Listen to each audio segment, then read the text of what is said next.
साथियों, हमारे बगल में त्रिपुरा देखिए, कम्युनिस्टों ने, लाल झंडे वालों ने, लेफ्टिस्टों ने 30 साल तक त्रिपुरा को बर्बाद कर दिया था। त्रिपुरा की जनता ने हमें मौका दिया। हमने त्रिपुरा की जनता के सपनों के अनुरूप त्रिपुरा को आगे बढ़ाने का प्रयास किया। बंगाल में भी लाल झंडे वालों से मुक्ति मिली।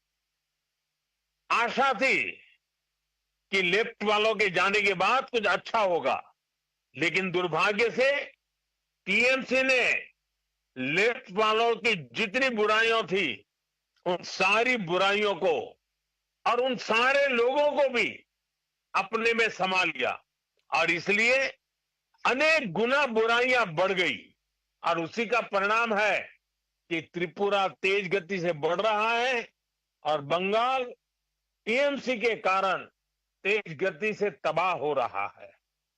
साथियों, बंगाल को बीजेपी की एक ऐसी सरकार चाहिए जो डबल इंजन की गति से बंगाल के गौरव को